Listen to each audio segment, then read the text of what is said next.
Should we jump into the pet peeves? Yes, we should. I'm going to bring my pet peeves because it's more of a conversation piece than a pet peeve. Okay. But it's bugging me. Okay. Let's hear it. You heard of Caitlin Clark, right? Yes. The girl who was the WNBA. in March Madness and just drafted, and she's already played her first game in the WNBA. Yeah. And you know what I mean? Yo, she came up. She's like one of the she's the all-time leader of. She's like the best college player to ever play, or something. Yeah. Best women's college player, anyway. And I even think she has some actual records, like not just basketball records, like for threes and stuff like that. I think she, although she's a woman, has beat some of the men. Oh yeah. Like, so that's what I mean. Just college alone. Just college records. Like she's clearly the best woman. Yeah. And then she's like. She has like just college records, which means men and women. She owns a bunch of the records. Anyway, amazing star, amazing thing. She came into the WNBA, and yo, the hate on her right now is crazy.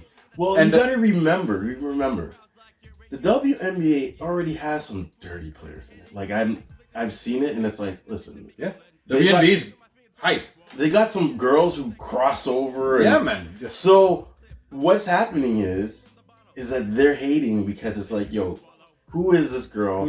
Yeah. But this is where this Caitlin Clark has to come in and just be like Jordan and be like, all right, fuck you other bitches. Yep. I'm taking this league over. Yeah. See, what I don't like is the hate on her. I don't like people hating it on her because it goes two ways, but my argument is still the same. The old people that are hating on her that say, you know, we've been here, we've done that, we've been trying to like do this from time, and you guys should recognize us. Why are you recognizing her because of whatever? They should shut the fuck up and let her bring the attention to it and talk about, and then you mix into your story. The whole WNBA story isn't going to be Caitlin Clark. Once the eyes are on there, you can start telling the story. Right. Let the eyes come and stop fucking hating and putting her down. And then there's the people who clearly have never watched the WNBA ever and just hate on her because she's successful, and maybe because she's white, you know, and they want to hate on her because of that. So those people should shut the fuck up because you never watched the WNBA in the first place, and now you are just to hate. So it's what the WNBA is trying to do is market her the same way the NBA markets one person at a time. Wemby got all the marketing this year. They've been marketing LeBron since he's been in the league. It's what he does. Yeah. ESPN, no matter how shitty the Lakers are or shitty whatever team he's on, they put his highlights first. Of course. These things happen. And other people don't complain about it. They use the notoriety that it brings to expand the thing. So you got to use the notoriety that she brings to the WNBA, which is a lower notoriety right now. It's starting to build. It's really starting to go. Yeah. And it's starting to fly. But this girl can put it into another stratosphere of hypeness. And I don't understand the hate. And it actually pisses me off because I'm just like, yo, shut the fuck up. Let her come in, let her bring the eyes. And then you want to tell your story of, yo, we've been here done that for a long time. Then drop your story and stuff like that. But don't hate on her to tell your story. Let the eyes come and then tell your story. Yeah, but we're talking about women. And women hate on each other more than men would hate on women. Yeah. So that's what's happening. That's a big component of it. Because, you know, when too much estrogen is in the room, you know what happens. Yeah. You know, but like what I feel that she should do is just be like, embrace the hate. It's like, well, I believe she embrace does. it. Like, you got to think she's probably been getting it for a long time, right? Well, trust me, the people who are on her team or whatever probably love her, but everybody else hates her, right? And use that as the determination or the driving force to make you that better player. Show these, you know, other people around here that, listen, stop talking shit, you know, let me play this season and let me show you what I can do. Right? She's a rookie. She had her first game and I think she went 5 for 15. And she still scored 20 points. Yeah, she ended up with 20 points. She didn't score for the first 15 minutes. And they were like, yo, she's getting locked up. You know, she's locked up, whatever, but then she still... And then she just, like, yeah? She still threw down 20 points. And then she turned around and wet them. Oh, but the thing, she had 10 turnovers, though. Guys, yeah, but... It's her very first game. Listen. I know, people are trying to hate. Listen, when Wimby came in... Yeah. Men were going at him. I was watching plays where men were dunking on him, blocking him. Yeah. Because why? Because he was the hype. Yeah. And everybody in the NBA is like, yo, they're taking their shots. Fuck you. I'm not going to let you show me up. Right. And that's what's happening to her right now. What I feel she needs to do is just, you're going to have bad games. Yeah. Collect yourself, look at the game, see where you made mistakes. You could see the point where she settled into the game. Yeah, I watched the game. It's gonna come. Yeah. And all of a sudden, she settled in. Yeah. She hit 1-3, and you could see like she was just like something off her shoulders, you know. And then it's almost like your body's like up. Yeah. Then she gave a girl a cross. Yeah. And the girl tried to come back, and she gave her a shoulder and step back 3. And I was like, yo, that was nice. And the girl she gave a shoulder to just went thing. And all I could think about was LeBron.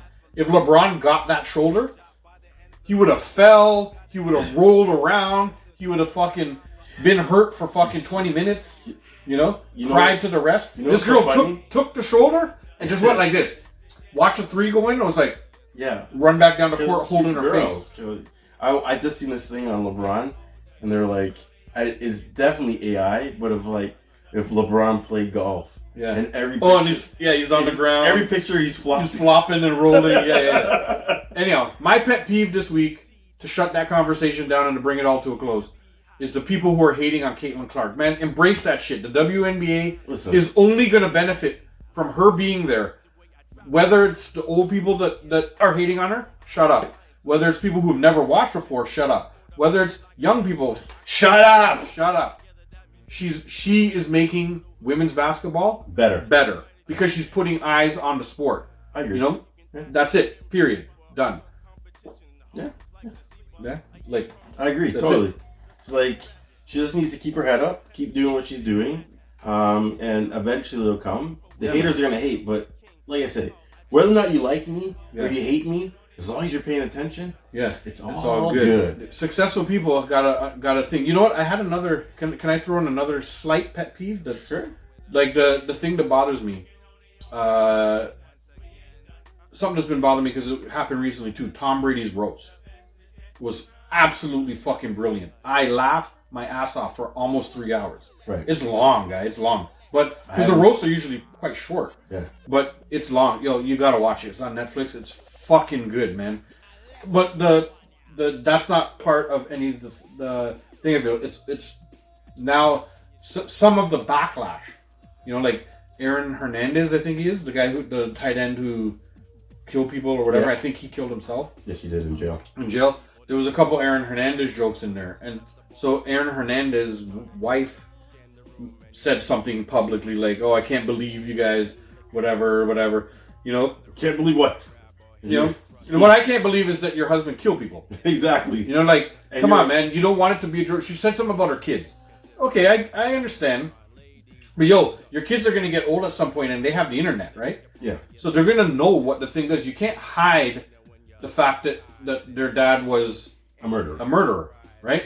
And the jokes were relatively light on that front. Yeah, but you know what I mean? They were good, and then feelings, guys. But that shit pissed me off. And then Giselle herself, there was enough jokes about Giselle, and you know, and I don't think she liked it. Because I watched something where it was a female. It was one of the females. Yeah, and she Nikki was Glazier. She's fucking amazing. It was one of the females. She killed it. And she was on the best one on the podcast. And they're like, what jokes didn't you use? And she told the jokes she didn't use. And I'm like, why didn't you use those? Yeah. But she was like, I didn't want it to, ruffle any feathers. Yeah. I saw that. I saw where she said that there's a couple jokes she held back. Yes. But to be honest, Nikki Glazier killed. She was the best one. She was the absolute best one. Like, it was a joke like, what chick doesn't want Tom Brady's dick? Yeah. She told her husband, hey, you're going second. Yeah. That's how she ended her set. She ended her set saying something about, like, sucking his dick.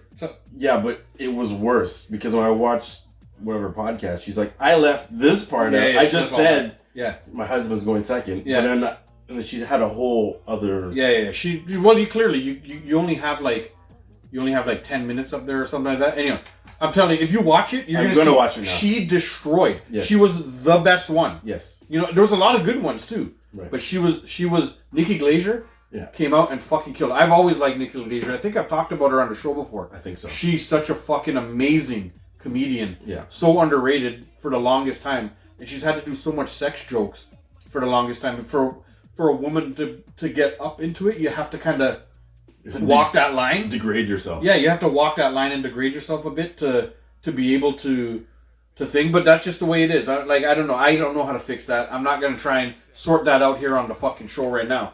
But that's just the way it is. You got to watch it though and think. But the pet peeve is the hating that came off of it, where Giselle was more of like the kids, you know, like, oh, you know, like. But listen, hold on, because they made enough jokes. But because you know she's fucking her jiu-jitsu coach now, right? And the jiu-jitsu and karate jokes and trainer jokes that came out were all over the place. Like, you know, like there was it's a roast. Exactly. Like, and it's jokes, man. They're just jokes. There's no such thing as a PG roast. Yeah. It's rated R. Yeah. Yo, a roast, you cross the line all the time. It's like, if you don't cross the line with your joke, then get off. Yeah, then you suck, right? You suck. The only person who was able to not cross a line and absolutely destroy was oh shit, my guy, I forgot his name. Flynn. He just recently passed away. This guy. He used to do the Weekend Update. He's the original Weekend Update guy. Norm Macdonald. But one of my greatest of all time. But he went under and bombed on purpose. Yeah, but that's different. Legend. Forget legend. Yeah. Brilliant. Genius. Yeah, yo. That's what Norm is. A genius. Andre's like, he blames Amy Schumer for having to. I'm assuming you're saying for having to put people down and whatever, you know, like, no. Do you like Amy Schumer as a comic? No, I don't find Amy Schumer all that funny. You know? She's over the top, like, and she's fucking up for all the females. Yeah, you know what I mean. Like, Amy Schumer got this big name for whatever reason. Yeah, and I don't consider her funny. There's just way better female comedians. Yeah, female comedians than, like, man. And Nikki Glaser has always been way up there on one of them for me. There's a couple. To be honest, like, black female comedians are the ones that are like. If you ask me to name them, I don't know. I know who they are. Flimette. Yeah, but I know who they are as soon as you see them. They've had them host the Daily Show. So there's this one black comedian, and she's married to a French woman. Mm-hmm. She's hilarious. Yeah, she's hilarious, and like, you know, there's a bunch of other ones that are hilarious. 234 says he doesn't find her or Kevin Hart funny, to be honest. See, I find Kevin Hart funny. It's his presentation. I'm not sure Kevin Hart has the funniest jokes in the world. Right. I don't think, he's not like a absolute, you wouldn't consider him in the absolutely brilliant writing of like Chappelle or Chris Rock or these guys who write so dead on brilliant. He still writes really funny material, and his presentation does it for him, right? I think it's his delivery. Yeah. The way he tells he tells stories, his body language, and his voice. His voice makes it a lot. Like, if his voice wasn't so like that, like when he's like, "Come on," and like he does stuff, like, you know what I mean, like Chris Rock. I was just gonna say, benefits from his voice too, right? Chris Rock, Chris Tucker. Yeah. Come on, man. Yeah. Bernie. Like, Bernie Mac. Bernie Mac probably right up there in the like top 3 greatest of all time for me, right? Yeah. Bernie Mac is right up, but Bernie Mac used to do it with his voice, and he's like, he he can say "son of a bitch," but he always said "son of a bitch," like, and he would kind do of things mumble like, yeah. This motherfucker, like, like Bernie is like, it's delivery. It's the way he delivers stuff. But you know what it is? But I do find personality. Norm Macdonald for me is personality. One of the fucking greatest of all time because Norm is a different type of comedian. He's brilliant. But he didn't. He came out almost not caring if the crowd laughed. If he thought something was funny, and it was a 5-minute story to get to the punchline that still didn't make everybody laugh. Yeah. He would stick to it and go for it and like follow through the story and then stare at the crowd. Like is that silence at the end? But you know what it and is? Stare at them until like they almost felt obligated to laugh, and then you realize what he's doing. He was trolling the crowd. He was trolling the TV. Yeah, no, I know. He just trolled everybody. It's like, all how the can I time. go on here and not be funny? Yeah. And that's hilarious. And that's what he did, man. What a fucking legend, man. Like Norm Macdonald, one of my guys. Absolute legend. Anyhow, we're wrapped up all the hate that came with the Brady stuff. Another one of my pet peeves. Yeah. Stop fucking hating on a roast. Like Jay said it earlier. It's a fucking roast. What do you expect? They're just jokes. You know? Like, they're just jokes, man. Like, calm the fuck down. Let me tell you something. When you go to a car wash, don't you expect to get your car washed? I do. I'm just saying. Yeah. You don't go to a car wash and expect to get groceries. Yeah. Like, you know, and expect why is you know it's a roast. Why is my car so wet here at the car wash? Why did you wet the car so much? Jay, I left my windows open. Why is it wet in here? Because you're a fuck up. That's why. That's whatever. You know, that's what it is. We'll wrap that up. Sorry, my pet peeves went on. Thank you for letting me do the second one. Yeah. But those were good though. Tell me. Those were good. Yeah.